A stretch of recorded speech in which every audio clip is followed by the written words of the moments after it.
Obviously 76 बरस हो गए मुल्क को आज़ाद हुए हुए। क्या ये वो जिस स्टेज पे जिधर इस वक्त हम मौजूद हैं, ये वो ताबीर थी जो हमारे बुजुर्गों ने देखी 76 बरस के बहुत बाद? शुक्रिया अतहर। मैं समझती हूँ कि हम आगे निकले ही नहीं हैं, हम वहीं पर खड़े हुए हैं। जिन कन्फ्यूजन्स और तजादात का शिकार हम पहले दिन से थे, अगर उसका तारीख़ी जायज़ा लिया जाए, और हमारे बहुत से तारीख़दान हैं इन चीज़ों की निशानदही करते हैं कि बहुत सी चीज़ें ऐसी हैं, क्योंकि एक नई जनरेशन आती है और वो समझती है शायद पहले हमारी तरजीहात बिल्कुल दुरुस्त थी और अब आज के दिन नहीं हैं। सो आज जो हम देख रहे हैं हमेशा से यही होता है। आपने बड़ी दुरुस्त निशानदही की कि आज इस वक्त जब हम सेलिब्रेट कर रहे हैं 76 बर्थडे इस मुल्क का, तो उस वक्त क्या हो रहा है। लेकिन इससे पहले भी कमो बेश बहुत सारी चीज़ें ऐसे ही होती रही जिसमें हम तरजीहात नहीं सिलेक्ट कर सके, अपनी तरजीहात को वाज़े नहीं कर सके। तमाम तबकात की कहीं ना कहीं इसके अंदर ज़िम्मेदारी तो आती है, लेकिन एक बहुत बड़ी ज़िम्मेदारी इस मुल्क के जमहूरी क़ुव्वतों सियासतदानों के ऊपर आती थी। उनकी तरजीहात में ये शामिल रहा, और बाकी मैं समझती हूँ मारिया और रज़ा इसके ऊपर ज़्यादा बेहतर बात करेंगे। उनकी तरजीहात ये रही कि इलेक्शन में किस तरीके से उनके लिए रास्ता साफ़ हो, उनके मुखालिफ के लिए ना हो। ये हम हर कुछ सालों के बाद ये चीज़ देखते हैं। अगर इसके बजाय हमारी तरजीहात ये होती कि अक्रॉस द बोर्ड सब के लिए निज़ाम जो है वो बहुत जमहूरी हो, रास्ते आसान हो, जिसकी बात बिलावल भुट्टो साहब ने की, उसको तर्जुमा हम मुख्तलिफ अंदाज में कर सकते हैं, लेकिन उन्होंने कहा कि हमारे बड़ों ने जैसे उन्होंने सियासत फेस की, उन्होंने अगले 30 साल के लिए वैसे ही हालात हमारे लिए छोड़े हैं। सो उसको अगर एक आम आदमी भी पाकिस्तान का देखे तो बज़ाहिर यही नज़र आता है कि इन्हीं चीज़ों के अराउंड घूमते रहे मामला, तो कभी भी हालात इतने आइडियल नहीं थे जिस दौर का हम हवाला दे सकें आज बैठकर इस प्रोग्राम में। मारिया, आपने सुना कि इब्सा ने बताया कि हालात कभी भी आइडियल नहीं रहे। ऑब्वियसली हम सब ने अपना अपना इसमें किरदार अदा करना है और हिस्सा हम डालते भी रहे हैं। ओवरऑल जो मीडिया का इसमें हिस्सा रहा, इसलिए कि सियासतदानों के ऊपर तो हम आएंगे, क्या आप उससे मुतमईन हैं कि मीडिया ने अपना किरदार भरपूर तरीके से अदा किया? देखिए जी, जो रियासत की पॉलिसीज की कंफ्यूजन होती है ना, वही पाकिस्तान के दीगर इदारों के अंदर झलकती है। चाहे वो हम बात करें अपनी पॉलिटिकल क्लास की, चाहे हम बात करें अदलिया की, चाहे हम बात करें मीडिया की।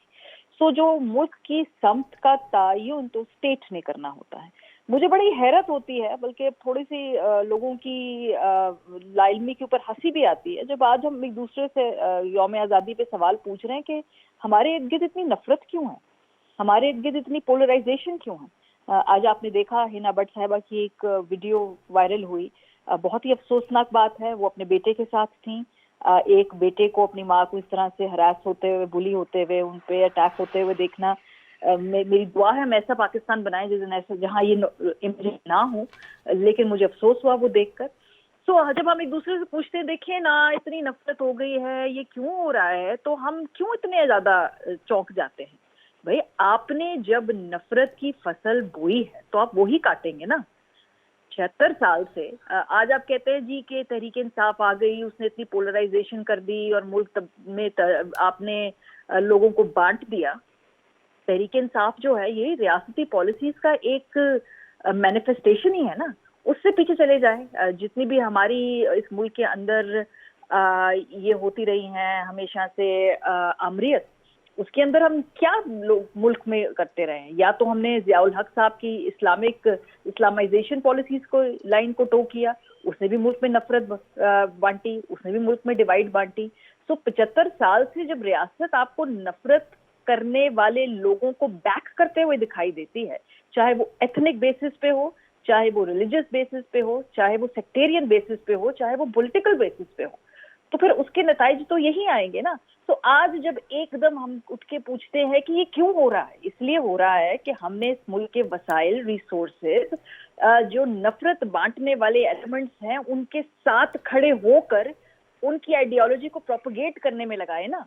सो अब इस पूरी सूरत हाल से निकलने के लिए हमें उतना ही ज्यादा यकसुई की जरूरत है जो इस तरह के फैक्टर्स या एलिमेंट्स की पुष्पनाई करते हुए हम करते थे। सो मेरे नजदीक जब आप एक पूरी आपकी एग्जिस्टेंस, आपकी जो एक पॉलिसी वो यही है कि तकसीम करो, नफरत बांटो, उस नफरतों का फायदा उठा के अपना जो भी गिरफ्त है इस पूरे निजाम के ऊपर उसको मजबूत करो, तो फिर 76 साल बाद आप यही सब कुछ देखेंगे जो हम देख रहे हैं। और हमें बिल्कुल भी चौंकने की या परेशान होने की जरूरत है नहीं।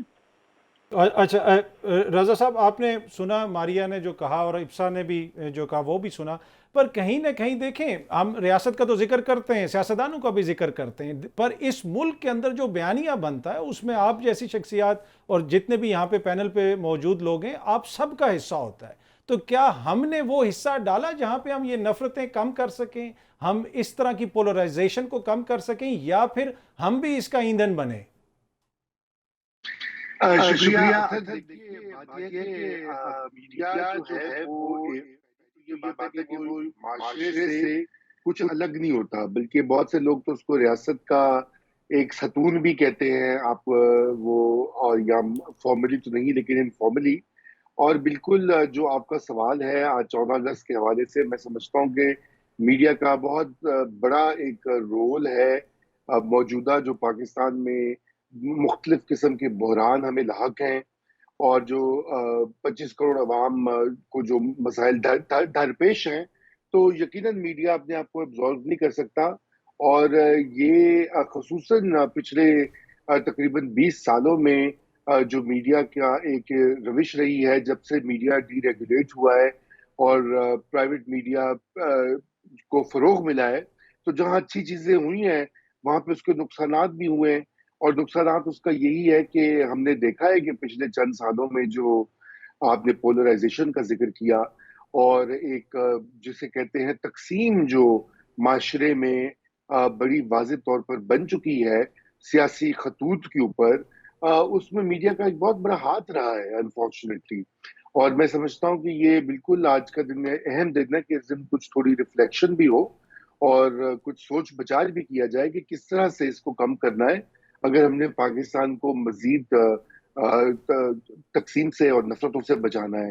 ٹھیک. لیکن بنیادی رول جو ہوتا ہے کسی بھی معاشرے کی ساخت میں جو عوامل اس کو شیپ کرتے ہیں، اس میں سب سے پہلی جو چیز ہوتی ہے وہ ریاست کی خود ڈائریکشن اور اس کی پالیسیاں ہوتی ہیں.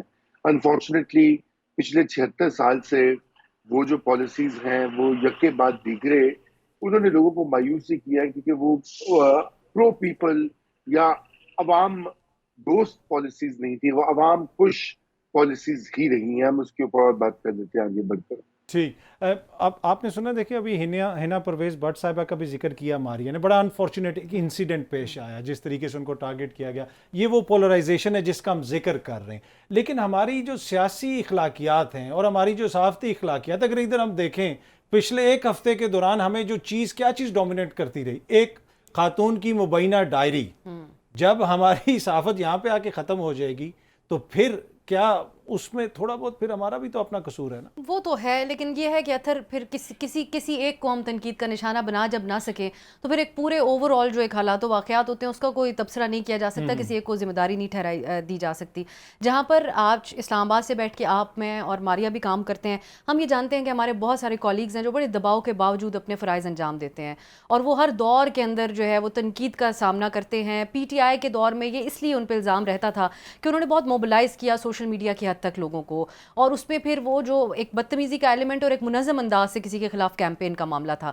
لیکن آپ کو شاید یہ بات دلچسپ لگے کہ اب، یا شاید نہ لگے، کہ آج کل مسلم لیگ نون کے کارکنان اتنے ہی زیادہ ایکٹیو ہیں سوشل میڈیا کے انٹالرنس ہے اکراس دی بورڈ. ایگزیکٹلی. تو وہ سیکھا گیا، جو اس وقت چیز ہوئی اس کو روکا نہیں گیا. اب وہ اس کو جسٹیفائی کرتے ہیں کہ پہلے تو پی ٹی آئی کے کارکنان آپ کو اتنی زیادہ آپ لوگوں کے خلاف کیمپین چلاتے تھے، ہمارے خلاف. اچھا، اس